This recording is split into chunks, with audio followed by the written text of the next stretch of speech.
Abril de 1457. Um salão de banquetes na Valáquia.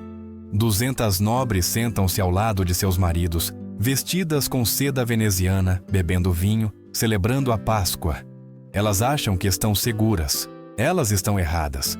Ao nascer do sol, seus maridos estarão mortos, empalados no pátio. E essas mulheres, filhas de aristocratas que nunca haviam tocado em sujeira em suas vidas, iniciarão uma marcha da morte até as montanhas. Uma delas se chamava Voika. Aos 23 anos, suas mãos nunca haviam segurado nada mais pesado que um cálice de prata.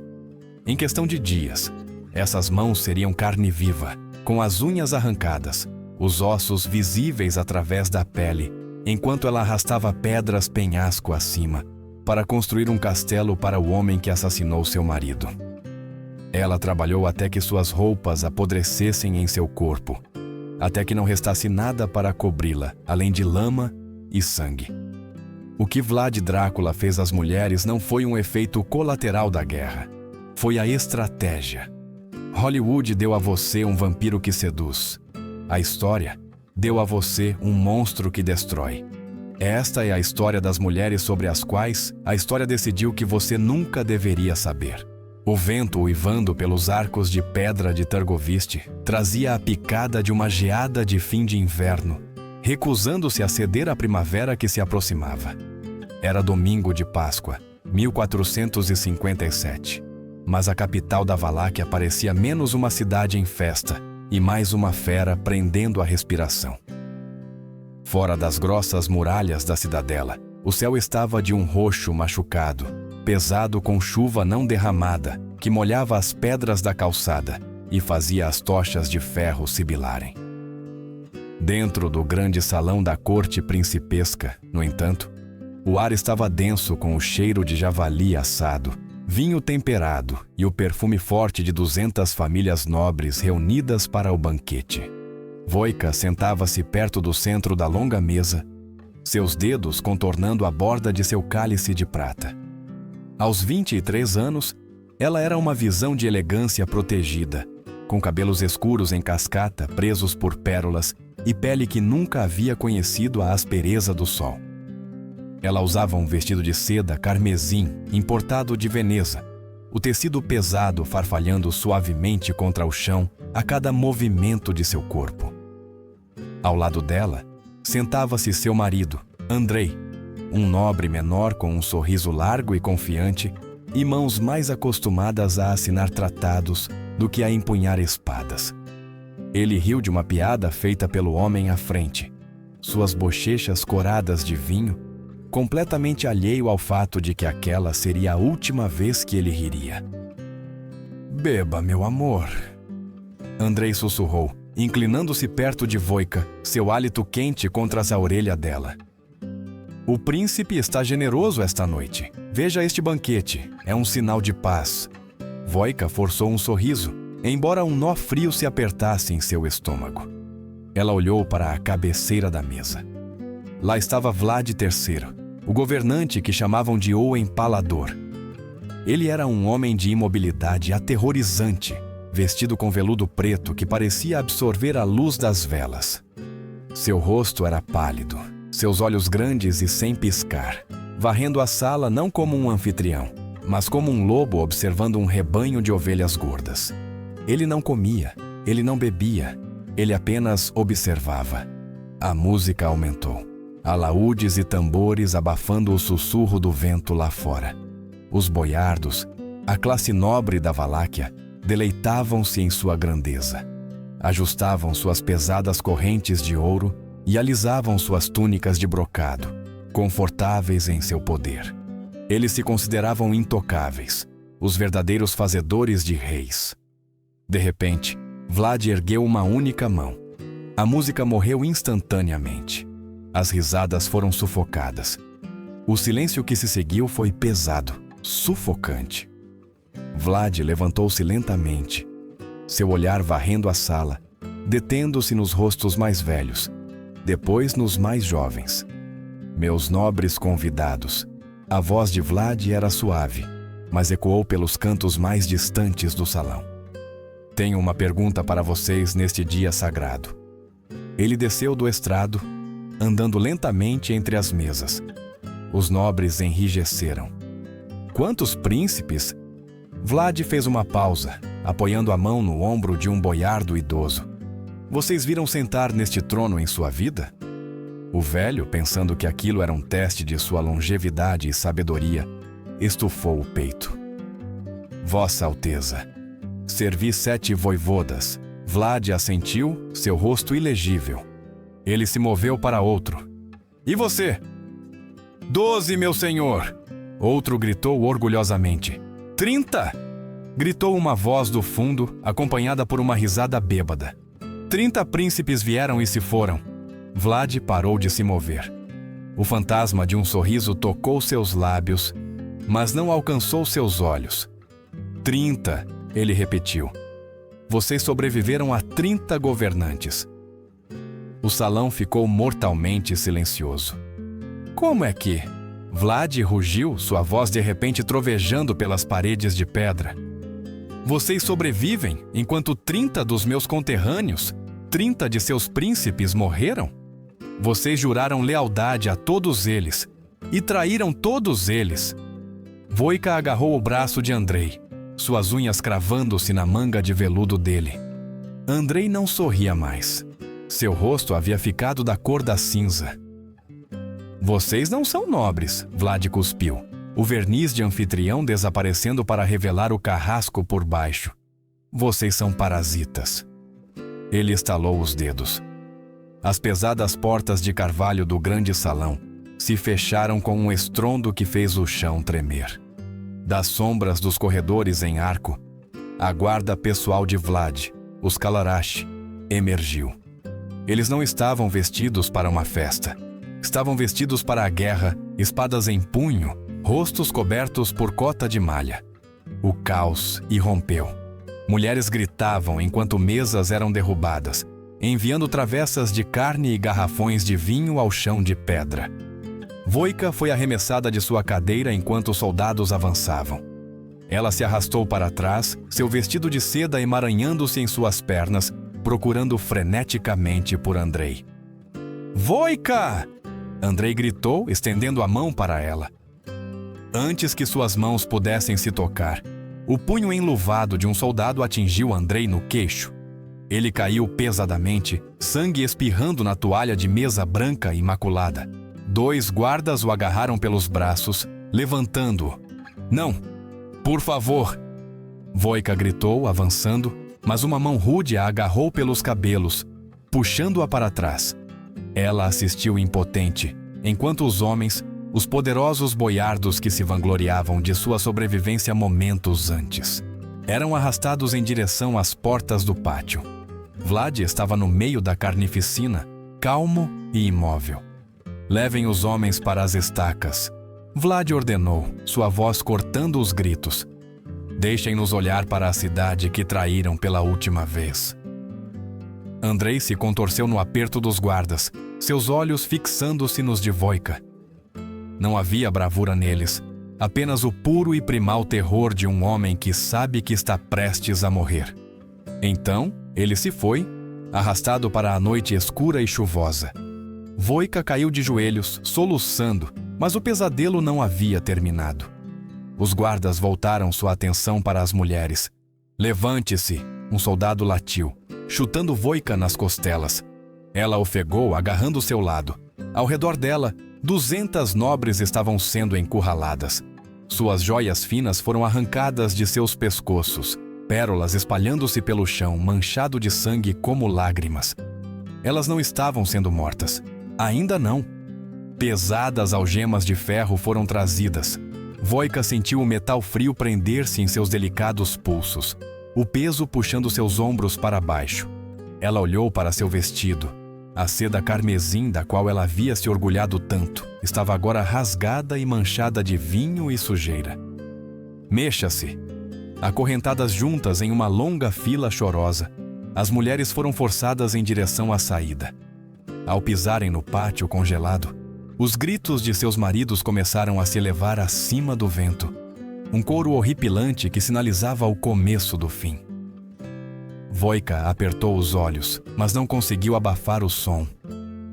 O banquete havia terminado. A marcha da morte havia começado. O sol não nasceu no primeiro dia da marcha. O céu simplesmente assumiu um tom mais claro de cinza, revelando o trecho interminável de lama que se estendia à frente. A estrada para o norte de Targovist não era uma estrada, mas uma cicatriz cortada na selva, transformada em pântano pelos cascos dos cavalos dos guardas. Voica tropeçou, sua respiração presa na garganta enquanto a corrente de ferro que a conectava à mulher à frente esticava. Seus pés, envoltos em chinelos de veludo bordado feitos para dançar em pisos de mármore, já estavam sangrando. As solas finas haviam se desfeito há quilômetros, deixando sua pele exposta a pedras afiadas e a lama congelada. Cada passo era uma nova agonia, um lembrete pungente de que a vida que ela conhecia estava morta. Ao lado dela, caminhava Ileana, uma prima distante que antes era conhecida por suas risadas e seu apetite por doces. Agora, Ileana era um fantasma. Seu rosto redondo e macio estava manchado de lama e lágrimas. Sua respiração irregular e úmida. Ela agarrava a pesada corrente de ouro que ainda pendia em seu pescoço. Uma zombaria de riqueza que ela estava apavorada demais para descartar. Eu não consigo. Ileana sibilou, sua voz mal um sussurro sobre o som do vento. Voica, meu coração. Parece que vai explodir. Você precisa. Voica sussurrou de volta, sem olhar para ela. Ela mantinha os olhos na lama.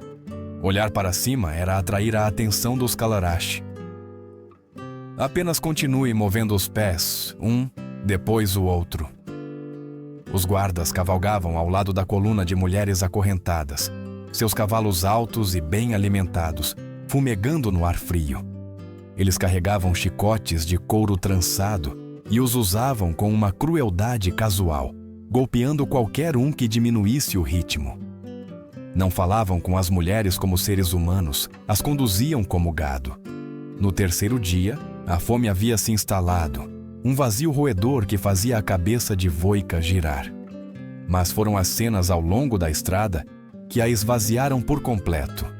À medida que a coluna serpenteava por uma pequena e silenciosa aldeia perto do sopé, a procissão parou. A aldeia estava estranhamente silenciosa. Nenhum cão latia, nenhuma criança brincava. Os camponeses permaneciam em suas portas, com as cabeças baixas, recusando-se a olhar para as nobres. No centro da praça da aldeia, uma única estaca havia sido fincada na terra. Voica tentou desviar o olhar, mas a corrente a puxou para a frente. O corpo na estaca era de uma mulher. Ela estava lá há dias. Seu rosto estava retorcido em um grito final e silencioso, e seu vestido de camponesa estava rasgado. Um capitão da guarda, um homem com uma cicatriz atravessando a barba e olhos como pederneira, refreou seu cavalo. Ele gesticulou para o cadáver com seu chicote. Olhem, ele ordenou. Todos vocês, olhem para ela. As nobres choraram, algumas vomitando na lama. Esta é Elinka, o capitão anunciou, sua voz se sobrepondo ao choro. Vocês sabem por que ela apodrece aqui? Ela era uma traidora? Uma espiã? Não. Ele se inclinou da cela, olhando diretamente para Voica. Ela era preguiçosa. Seu marido foi visto andando pela estrada com uma camisa muito curta, expondo as pernas, porque ela não costurava para ele, porque ela não cuidava de sua casa. O capitão endireitou-se, zombando. Na terra do príncipe Vlad, a negligência é um crime. A preguiça é traição. Se uma camponesa morre por uma camisa, imaginem o que ele planejou para vocês, porcas inúteis que nunca levantaram um dedo em suas vidas. A mensagem atingiu Voica mais forte do que qualquer chicote. Não era apenas crueldade, era um sistema, uma ordem aterrorizante e absoluta onde a perfeição era a única defesa contra a morte. Elas foram forçadas a continuar a marcha, deixando o aviso de Elinka para trás. O terreno ficou mais íngreme à medida que se aproximavam das montanhas. A lama transformou-se em xisto irregular, que cortava os restos de seus sapatos. Quando o sol começou a se pôr, projetando longas sombras predatórias sobre o caminho, Ileana tropeçou. Não foi um escorregão desta vez. Suas pernas simplesmente dobraram sob ela. Ela atingiu o chão com um baque pesado, arrastando Voica com ela. "Levante-se!" Voica sibilou, o pânico apertando seu peito. Ela agarrou o braço de Ileana, tentando puxá-la para cima. "Ileana, por favor, eles estão chegando." "Eu não consigo." Os olhos de Ileana estavam vidrados, olhando para o nada. "Me deixem aqui. Está quente. Eu só quero dormir." O trovão de cascos se aproximava. O capitão pairava sobre elas, seu cavalo bloqueando a luz que desvanecia. "Ela está acabada", disse o capitão. Ele não parecia bravo, parecia entediado. "Não!" Voica gritou, lutando para levantar o peso morto de sua prima. "Ela consegue andar, dê-nos um momento." O capitão sacou uma faca. Por um segundo, Voica pensou que ele mataria Ileana ali. Em vez disso, ele se inclinou e cortou a correia de couro que prendia Ileana à corrente principal. "Nós não esperamos pelos mortos", ele disse. Ele estalou o chicote, a ponta cortando o ombro de Voica. "Mova-se!" "Voica!" Ileana sussurrou, estendendo uma mão. Seus dedos roçaram a barra do vestido de Voica. Voica olhou para o guarda, depois para a floresta escura que margeava a estrada. Das sombras, ela ouviu um ofegar baixo e rítmico. Então um uivo. Então outro. Os lobos as estavam rastreando por quilômetros, esperando por um retardatário. "Mova-se, ou você se juntará a ela!" O capitão rugiu. Voica olhou para Ileana pela última vez. Ela viu o terror nos olhos de sua prima, o apelo por salvação. Mas também viu a verdade. Ileana já se fora. Ficar era morrer. Voica virou-se. Ela forçou as pernas a se moverem. Ela forçou suas costas a se endireitarem. Atrás dela, Ileana gritou, um som agudo e penetrante que cortou o crepúsculo. Então veio o rosnado, o som de tecido rasgando e baques úmidos. Voica não olhou para trás, não cobriu os ouvidos. Deixou os sons gravarem-se em sua memória. As lágrimas que haviam embaçado sua visão por 3 dias, finalmente pararam. Seus olhos ficaram secos, ardentes e claros. A garota gentil que dançava em seda estava morta, deixada na lama ao lado de sua prima. O que restava era algo mais duro, algo frio. Ela continuou caminhando na escuridão, o ritmo de seus passos combinando com a batida de seu coração que endurecia. As ruínas de Poenari erguiam-se no topo de uma agulha irregular de rocha, perfurando as nuvens baixas como um dente quebrado. Para alcançá-lo, era preciso inclinar a cabeça para trás até o pescoço doer, olhando para uma parede vertical de calcário e uma geografia cruel.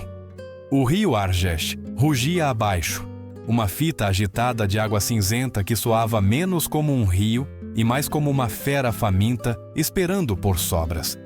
Quando a coluna de mulheres finalmente parou na base do penhasco, não houve discurso, nenhuma grande proclamação do príncipe. Havia apenas os guardas, as pilhas de calcário bruto e os chicotes. Para cima. O capitão com a cicatriz latiu, apontando para o sinuoso e traiçoeiro caminho de cabras que se arrastava pela montanha. O príncipe exige uma fortaleza. Vocês são as mulas que a darão a ele. Voica olhou para a pedra à sua frente. Era irregular, pesada e fria. Ela se abaixou, seus dedos trêmulos agarrando as bordas ásperas. Ao levantá-la, uma borda afiada cortou sua palma. Ela não se encolheu. Ela simplesmente se virou e começou a subir. O tempo se dissolveu. Não havia dias nem noites, apenas a luz cinzenta do trabalho e o vazio negro da exaustão. A transformação foi lenta, agonizante e absoluta. Primeiro foi a dignidade que morreu. Depois, a modéstia. O vestido de seda carmesim de Veneza, antes a inveja da corte, começou a traí-la. As rochas afiadas engancharam o tecido fino, rasgando longas tiras da bainha. A chuva encharcou o veludo até que ele apodreceu contra sua pele, pesado e cheirando a mofo. O corpete, esticado pelo constante arrastar de pedras, abriu nas costuras. Na segunda semana, as mulheres da Valáquia já não eram reconhecíveis como humanas. Eram figuras esqueléticas cobertas de lama e sangue seco, seus cabelos emaranhados em ninhos de piolhos e sujeira. À noite, quando os guardas as permitiam parar, não acendiam fogueiras. Elas desabavam sobre a pedra nua das muralhas inacabadas, amontoadas em uma pilha trêmula de membros, buscando calor umas das outras como um bando de cães vadios. A vergonha de sua nudez havia desaparecido, substituída por uma necessidade singular e avassaladora de sobreviver ao frio. Voica deitou-se no centro da pilha uma noite, sua cabeça apoiada no quadril de uma mulher, cujo nome ela havia esquecido. Ela olhou para as suas mãos à luz da lua. Elas estavam arruinadas. A pele de suas palmas havia sido arrancada dias antes, deixando carne viva e chorosa. Suas unhas haviam desaparecido, arrancadas pelo peso do calcário, e através dos restos esfarrapados de sua pele, ela podia ver o brilho branco de seus próprios nós dos dedos. Elas pareciam algo que um açougueiro descartaria, mas eram as únicas ferramentas que ela tinha. Manhã! O grito veio cedo demais, acompanhado pelo estalo do couro na carne. Voica se levantou. Seu corpo gritou em protesto, cada junta travada pela dor. Ela tropeçou até a pilha de pedras. Selecionou uma pedra, pesada, irregular, com uma quina afiada, e a içou até o ombro. A carne viva de seu ombro ardeu, enquanto a pedra se assentava na ferida aberta que havia esculpido ali nos últimos 10 dias. Ela começou a subida. O caminho estava escorregadio com o orvalho da manhã e o sangue daqueles que haviam subido antes dela. Suas pernas tremiam violentamente. Passo, respiração, passo, respiração. Mais acima, perto da fundação da torre principal, uma plataforma de madeira havia sido erguida. Uma figura estava lá, observando as formigas trabalharem abaixo.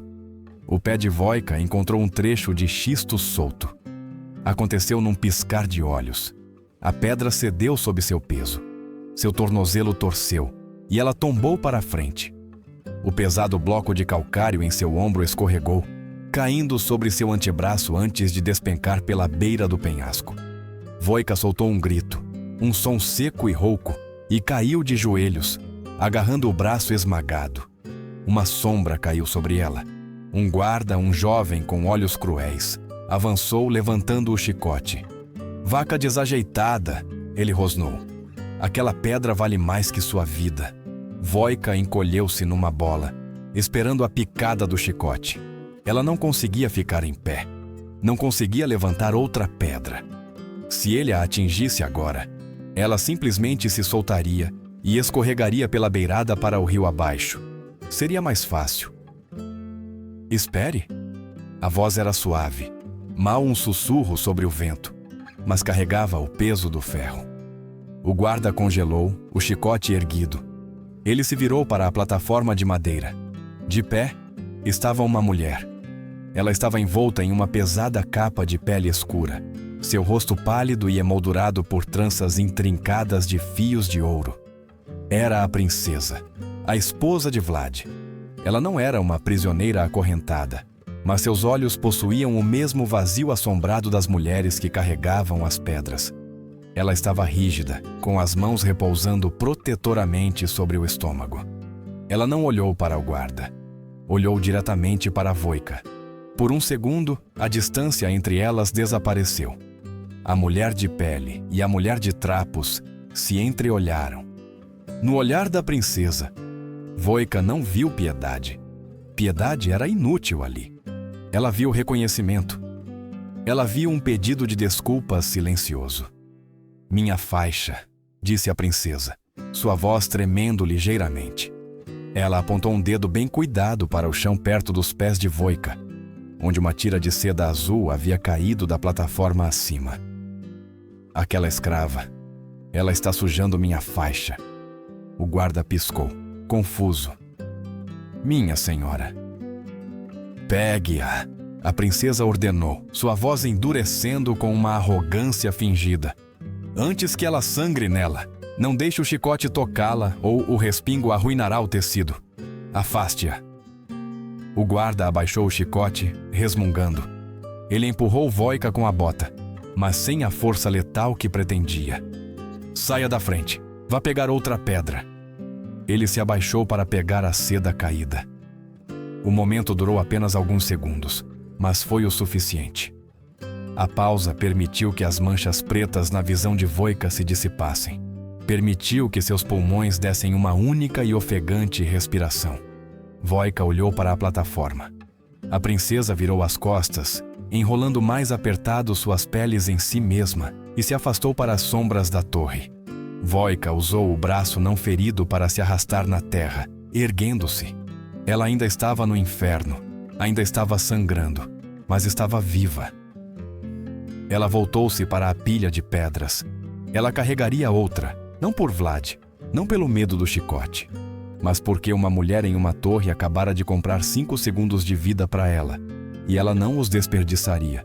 O verão chegou não com calor, mas com um calor escaldante e implacável, que cozinhou os penhascos de calcário, até que eles irradiassem como as paredes de um forno. A lama da primavera havia se transformado em poeira cinzenta sufocante que revestia as gargantas das mulheres e ardia em seus olhos. 6 meses haviam se passado desde que a primeira pedra foi assentada. A fortaleza de Poenari estava se erguendo, uma coroa irregular de dentes cinzentos mordendo o céu. Mas o custo de sua ascensão foi medido nas fileiras cada vez menores de seus construtores. Voica movia-se entre as sobreviventes como uma sombra. Suas mãos, agora grossas com calos e tecido cicatricial, haviam esquecido o toque da seda. Ela se tornara a âncora silenciosa do grupo. Quando uma mulher desabava pelo calor, era Voica quem sussurrava palavras ferozes de encorajamento. Quando as rações de água, lodo barrento do fundo do rio, eram distribuídas, Voica garantia que os mais jovens bebessem primeiro. Ela havia aprendido que a sobrevivência ali não era um ato solitário, era uma resistência coletiva. Entre as trabalhadoras estavam Helena e sua filha de 14 anos, Sofia. Helena era uma mulher que um dia fora conhecida por sua voz de canto, mas agora ela guardava o fôlego para levantar pedras. Sofia, pouco mais que uma criança, havia murchado nas duras condições, suas costelas pressionando contra sua pele enegrecida pelo sol, como as barras de uma gaiola de pássaros. Fique perto de mim. Helena sussurrava para Sofia 100 vezes por dia, protegendo-se o corpo da menina com o seu sempre que os guardas passavam. Estamos quase terminando, só mais uma pedra. Mas a fortaleza nunca estava pronta. E o príncipe nunca estava satisfeito. Vlad III visitava o canteiro de obras com frequência.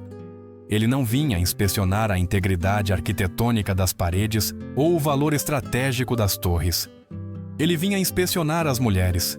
Ele ficava nos altos baluartes, seu manto negro pairando imóvel no ar estagnado, observando o trabalho abaixo com a curiosidade desprendida de um cientista observando insetos.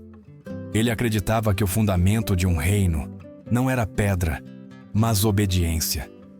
E a obediência total só poderia ser forjada nos fogos do terror total.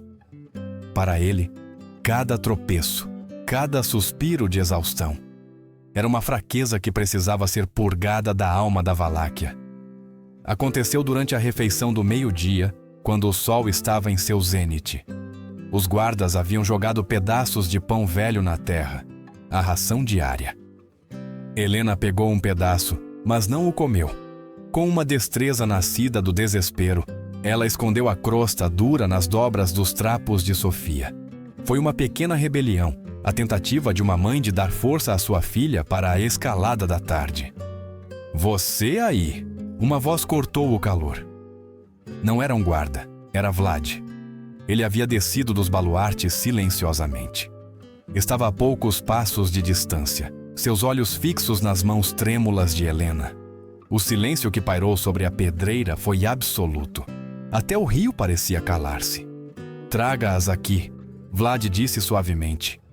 2 guardas arrastaram Helena e Sofia para a frente. Elas caíram de joelhos na poeira, abraçadas. Piedade, meu senhor. Helena implorou, sua voz falhando. Era apenas pão. Ela está morrendo de fome. É apenas uma criança. Vlad olhou para Sofia. Ele não via uma criança. Ele via uma falha. Não há criança ou adulto no dever, disse Vlad, sua voz desprovida de raiva, o que a tornava ainda mais aterrorizante. Há apenas ordem. Se você esconde pão, esconde segredos. Se você esconde segredos, você gera traição. Ele se virou para os guardas. A estaca. Voika ficou paralisada na multidão de mulheres que observavam. Seu coração batia forte contra as costelas como um pássaro preso. Ela queria gritar, jogar uma pedra, fazer alguma coisa. Mas a lembrança da princesa na torre a conteve. Viva! Sussurrou a memória. Você precisa viver para contar isso. Os guardas não pegaram Helena. Pegaram Sofia. Não! Helena gritou, avançando. Mas um guarda bateu com a coronha de sua lança em seu estômago. Ela desabou, ofegante, forçada a observar enquanto arrastavam sua filha chorosa para o centro da clareira. Vlad sinalizou. Ele queria que aquilo fosse lento. Ele queria que fosse uma lição. Observe. Vlad ordenou a Helena. Você tentou alimentar o corpo dela para salvá-la. Agora, você verá o corpo dela se tornar uma mensagem para salvar sua alma. A estaca não era alta, mas era afiada. O que se seguiu foi um horror que desafiou a capacidade da mente humana de processar. Os gritos de Sofia eram altos e finos, perfurando o ar pesado do verão, ecoando pelas paredes do vale até parecer que as próprias montanhas estavam gritando. Helena não desviou o olhar. Ela não podia. Ela arranhava a terra, sua boca aberta em um lamento silencioso, que era mais assustador do que qualquer som. Ela morreu 1000 vezes naqueles minutos, sua sanidade se fragmentando a cada choro de sua filha. Voika mordeu o lábio. Mordeu até o gosto de cobre de sangue encher sua boca. Mordeu até sentir a pele rasgar, usando a dor aguda e pungente para se ancorar, para manter o grito preso em sua garganta. Se ela gritasse, seria a próxima. E se ela morresse, quem se lembraria de Sofia? Quando tudo acabou, o pequeno e quebrado corpo de Sofia pendia mole contra a madeira. Vlad caminhou até Helena, que jazia catatônica na poeira, seus olhos arregalados e sem ver. Agora? Disse Vlad, olhando para as outras mulheres, seu olhar varrendo Voika. Construam minhas muralhas mais altas, ou vocês se juntarão a ela. Ele se virou e foi embora, deixando a mãe sozinha com o cadáver de sua filha. Voika engoliu o sangue na boca. Ela pegou uma pedra. Era pesada, mas o peso em seu coração era mais pesado. Ela a carregaria. Ela carregaria tudo. O silêncio do castelo de Poenari era mais pesado que as pedras que o construíram. Por meses, o ar estivera repleto do estalo de chicotes, do ranger de calcário e dos gritos dos moribundos. Agora, havia apenas o vento assobiando pelas frestas das flechas e o suave e rítmico raspar de uma escova contra a rocha fria. A fortaleza estava terminada. Coroava a montanha como um crânio de abutre, branqueada e impenetrável. Das 200 mulheres que haviam marchado de Targovist em seus trajes de Páscoa, menos de uma dúzia restava. Elas não eram mais as filhas de boiardos. Eram os fantasmas do castelo, seus nomes apagados, seus títulos substituídos pela lã grossa das túnicas de serviçais. Voika ajoelhava-se sobre as lajes do corredor superior, suas mãos esfregando uma mancha que nunca realmente sairia. Seus dedos, antes carne viva e osso exposto, haviam cicatrizado em nós retorcidos de tecido cicatricial, que doíam no ar úmido da montanha. Ela esfregava mecanicamente, seus olhos fixos na pedra cinzenta. Ela sabia o custo de cada bloco nesta parede. Sabia quais pedras continham as lágrimas de Helena e quais haviam esmagado as pernas de Ileana. Aquilo não era um lar, era um mausoléu, e ela era a zeladora de seu próprio cemitério. Você, um guarda grunhiu, empurrando-a com a ponta da bota. Levante, a senhora exige que o solar seja limpo. E não olhe para ela, você é um móvel, entendeu? Voica assentiu, mantendo o olhar abaixado. Ela pegou seu balde e trapos, levantando-se rigidamente. O solar ficava no pináculo da torre alta, o único cômodo da fortaleza projetado para o conforto. Quando Voica abriu a pesada porta de carvalho, foi atingida por uma onda de calor. O cheiro de lavanda e cera de abelha queimando. Era uma lembrança chocante da vida que ela havia perdido. Tapeçarias pendiam das paredes, suavizando a pedra brutal, e um fogo crepitava na lareira. Sentada junto à janela estreita, estava a princesa. Ela vestia um vestido de veludo azul escuro, aparado com pele de raposa prateada, intocado pela poeira que cobria o resto do mundo. Mas enquanto Voica se movia silenciosamente até a lareira para varrer as cinzas, ela viu a verdade por trás da elegância. A princesa tremia. Suas mãos, repousando em seu colo, puxavam incessantemente o bordado de seu vestido, desfazendo o fio de ouro laço por laço. Toda vez que um tronco se movia no fogo, ela se encolhia, seus olhos disparando em direção à porta com o terror de um animal encurralado. Voica a observava com o canto do olho. Ela havia odiado aquela mulher por meses, odiado-a por seu calor, por sua comida, por sua segurança enquanto Sofia morria em uma estaca. Mas, olhando para ela agora, Voica sentiu o ódio esfriar em algo mais cinzento, mais triste. A princesa não estava segura. Era apenas uma prisioneira em uma cela mais cara. No reino de Vlad, não havia rainhas, apenas vítimas esperando sua vez. A princesa desviou o olhar da janela. Seu rosto estava magro, a pele esticada sobre as maçãs do rosto. Ela viu Voica a observando. Por um momento, nenhuma delas respirou. O guarda estava do lado de fora da porta, alheio. A princesa levantou-se. Não gritou, não chamou o guarda. Caminhou rigidamente em direção à grande cama de dossel que dominava o quarto. Seus olhos se fixaram nos de Voica, um olhar intenso e suplicante que ardia com urgência. As roupas de cama, disse a princesa, sua voz quebradiça e alta o suficiente para o guarda ouvir. Elas estão duras. Troque-as. Agora. Ela gesticulou para os travesseiros, sua mão demorando uma fração de segundo demais. Então, virou as costas, caminhando para o outro lado do quarto para servir uma taça de vinho, suas mãos tremendo tanto que a garrafa de vinho chacoalhava contra o cálice. Voica moveu-se para a cama. Seu coração batia forte contra as costelas. Um ritmo familiar de medo. Ela tirou a fronha de seda do travesseiro mais próximo da parede. Lá, repousando no colchão, havia 2 objetos. Uma pequena faca de descascar, com o cabo incrustado de madrepérola, delicada, mas afiada o suficiente para cortar uma garganta. E ao lado, um pedaço rasgado de pergaminho. A mão de Voica moveu-se com a velocidade de um ladrão. Ela pegou os itens, empurrando-os fundo na cintura de sua túnica de lã, cobrindo-os com sua faixa. Ela desdobrou o linho fresco com um estalo, mascarando o farfalhar do papel. Enquanto alisava a nova fronha, ela vislumbrou o pergaminho em sua mente. Era um desenho. Um rascunho grosseiro dos níveis inferiores do castelo, com uma linha irregular traçada a carvão, levando das cozinhas à margem do rio. Uma saída. Voica terminou a cama e pegou seu balde. Ela se virou para sair. A princesa observava seu reflexo no vinho escuro. Ela não se virou, mas quando Voica alcançou a porta, a princesa falou, sua voz mal um sussurro. Sinto muito.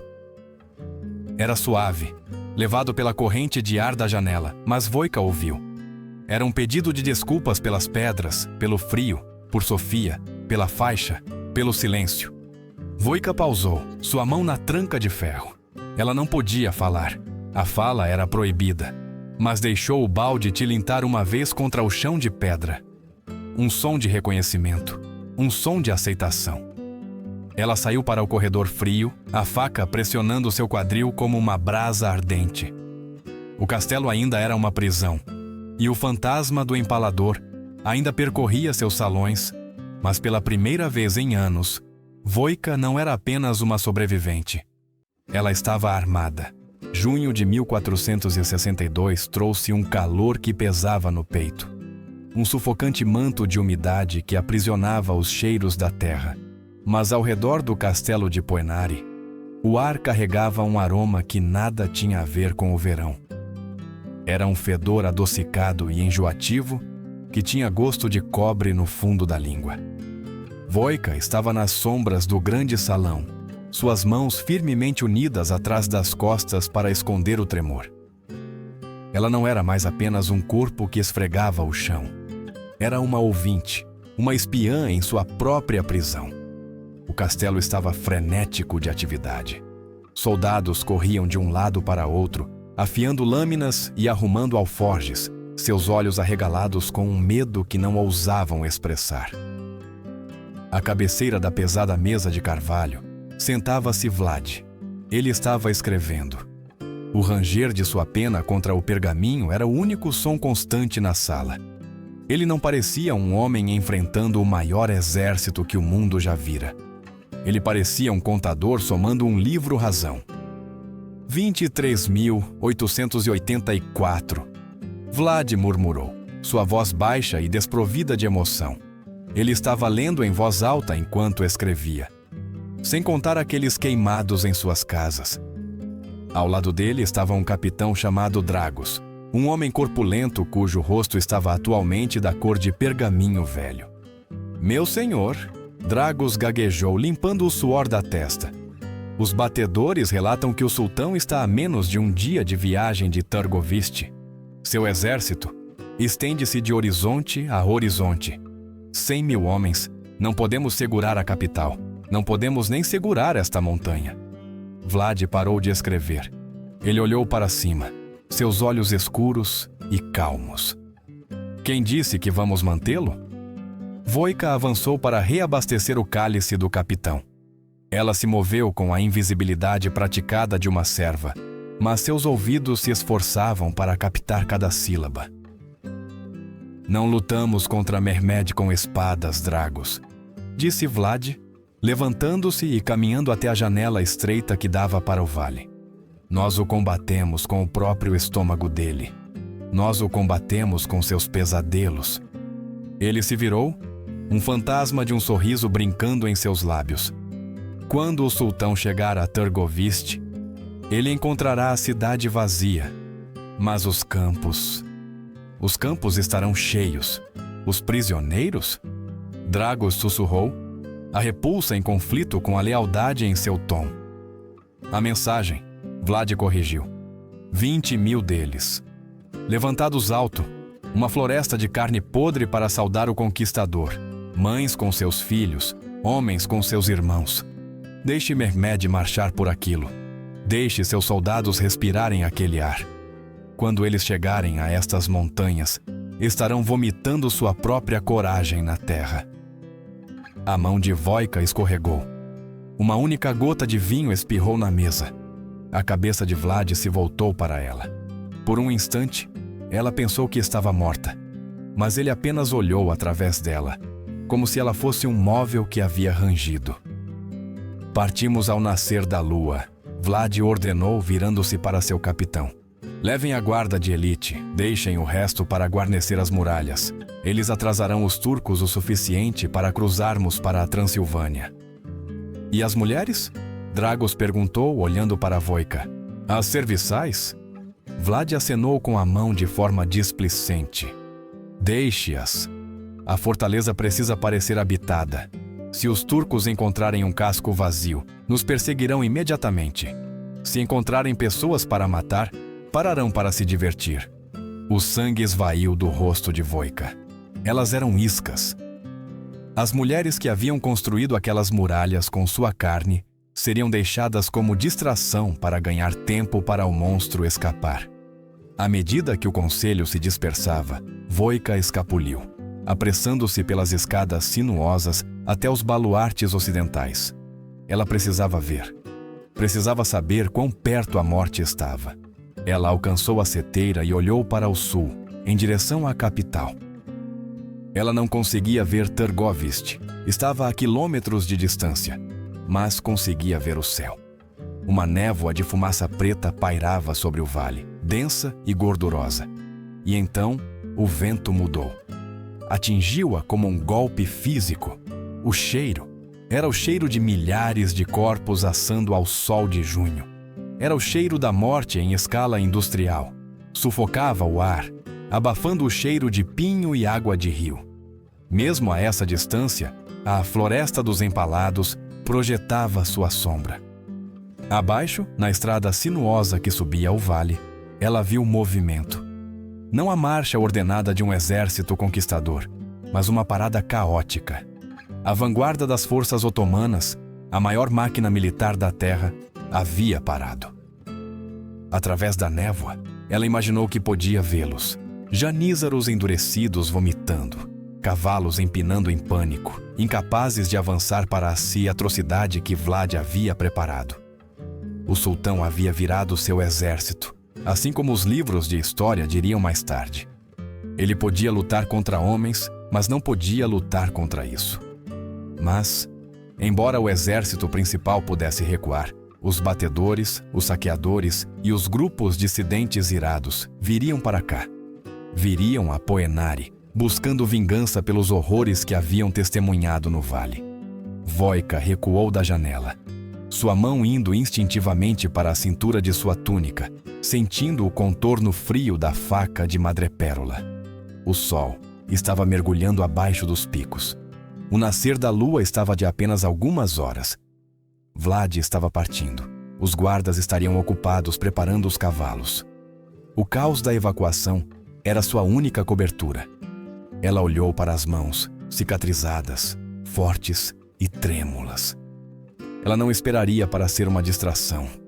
Não esperaria para ser uma vítima. Esta noite, ela sussurrou para o ar vazio.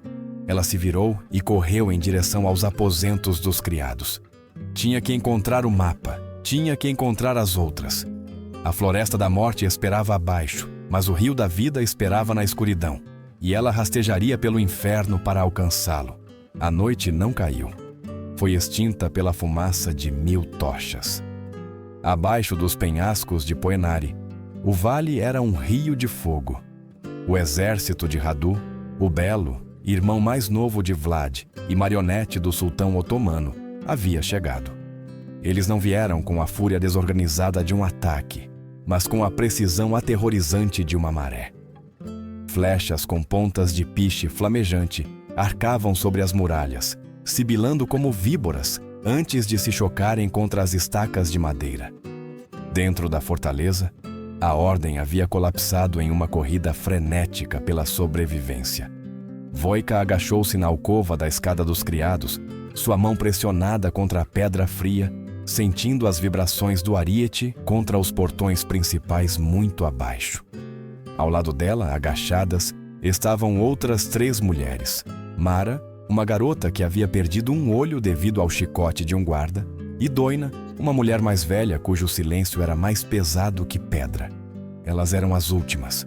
As outras estavam mortas, ou escondidas em buracos que logo se tornariam suas tumbas. "É a hora?" Mara sussurrou, agarrando a túnica de Voica. "Ainda não." Voica respirou, seus olhos fixos no pátio acima. "Precisamos da distração." No pátio superior, o ar estava denso de pânico. Servos corriam sem rumo, agarrando pratos de prata e peles, enquanto os guardas de elite Kalarashi selavam cavalos com pressa frenética. Emergindo do grande salão estava Vlad.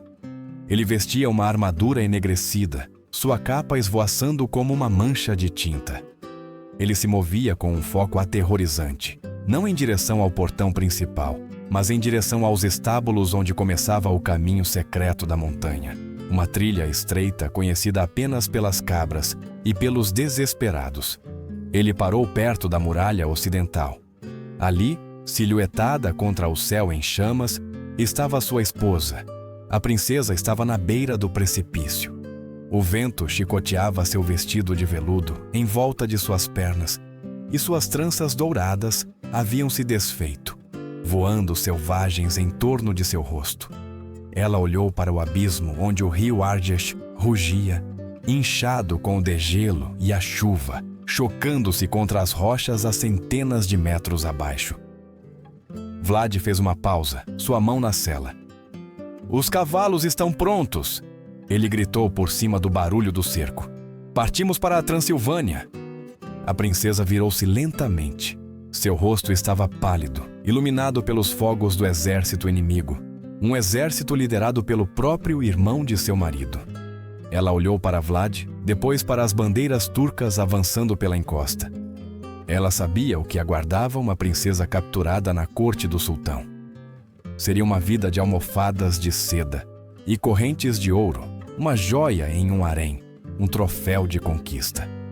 Mas ela também olhou para Vlad, o monstro que havia construído este castelo sobre os ossos de mulheres, que havia empalado crianças para enviar uma mensagem.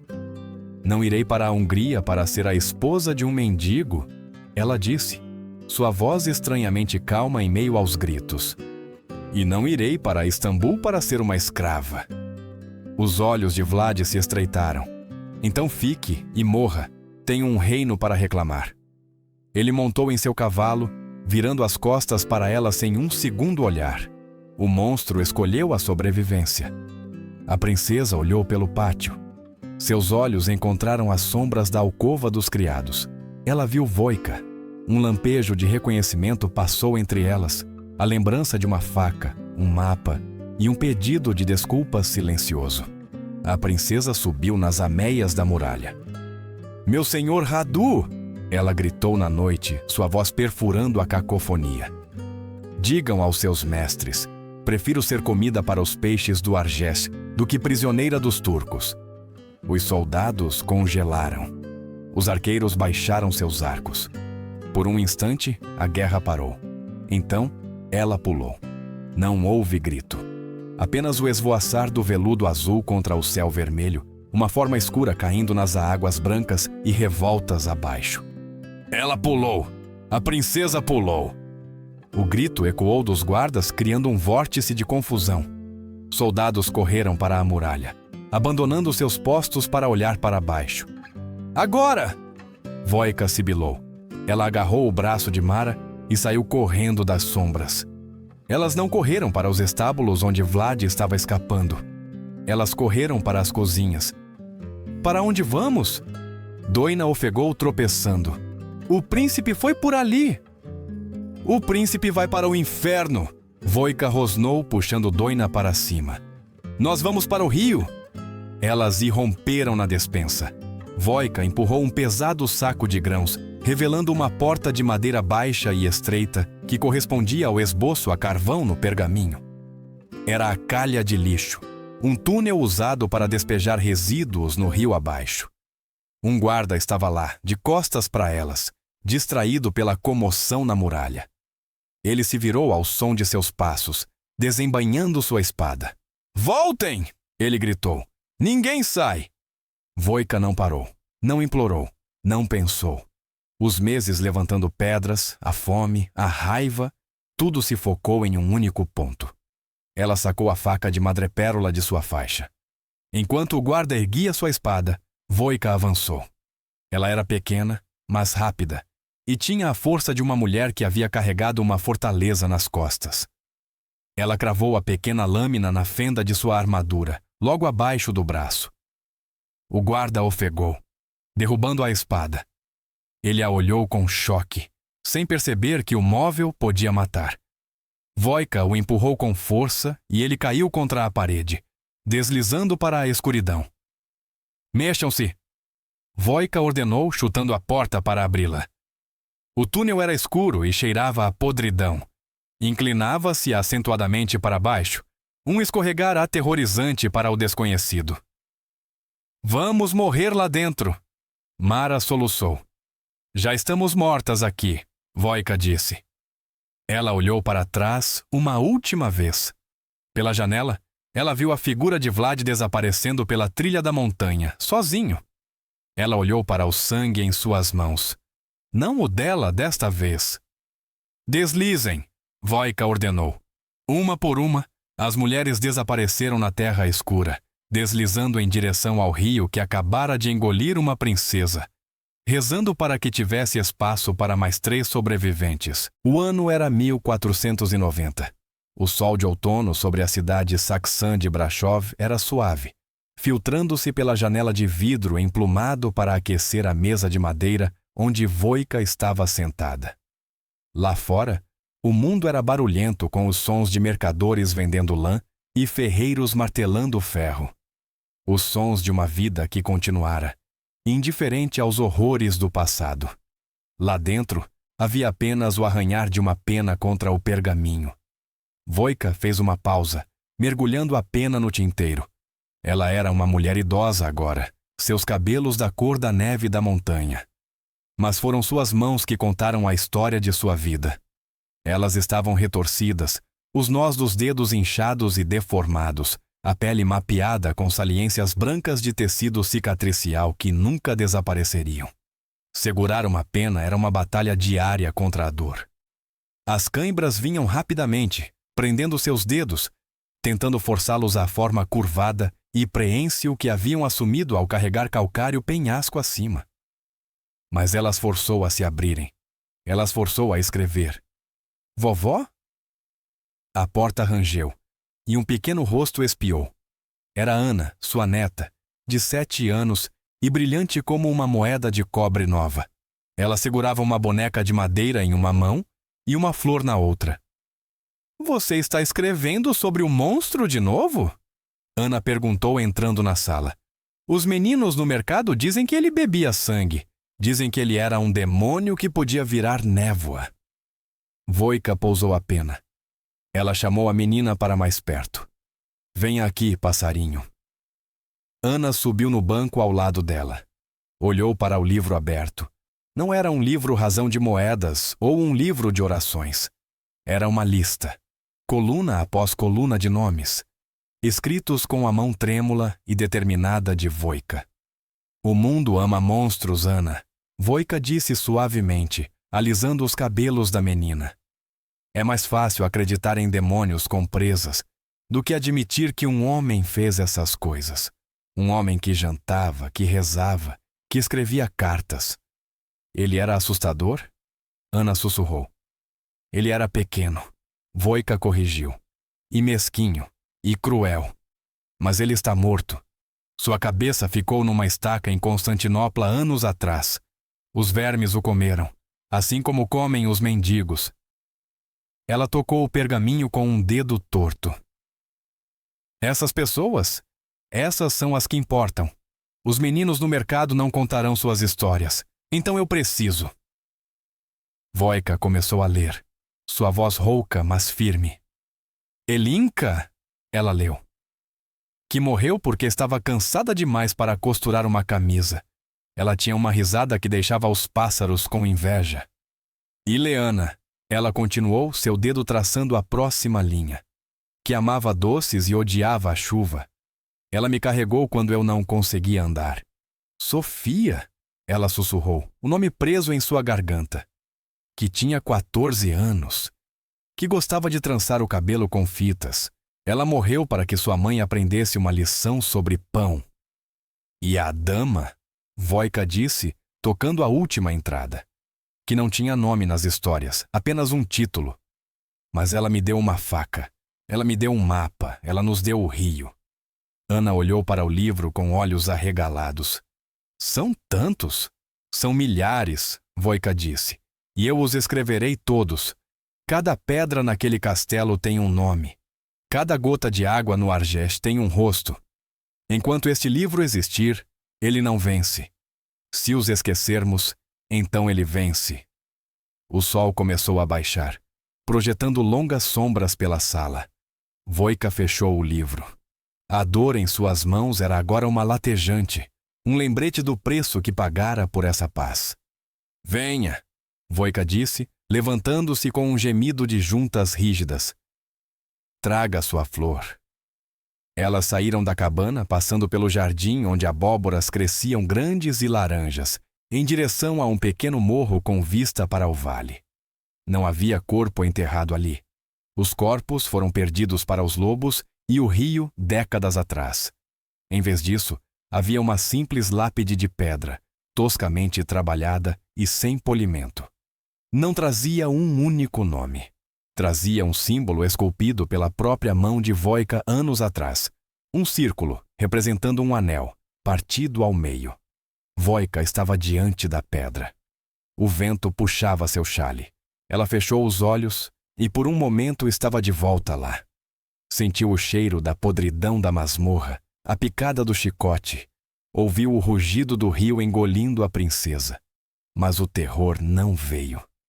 O medo que havia governado sua vida por tanto tempo finalmente murchou, faminto pelo simples ato de viver.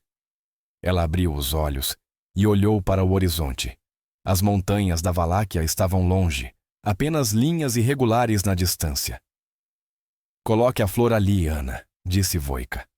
A menina colocou a flor silvestre amarela na pedra fria. Voika sorriu.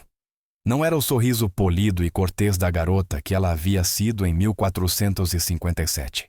Era o sorriso feroz, quebrado e belo de uma mulher que havia atravessado o inferno e voltado. Ele pensou que poderia nos apagar. Voika falou ao vento, sua voz forte e clara.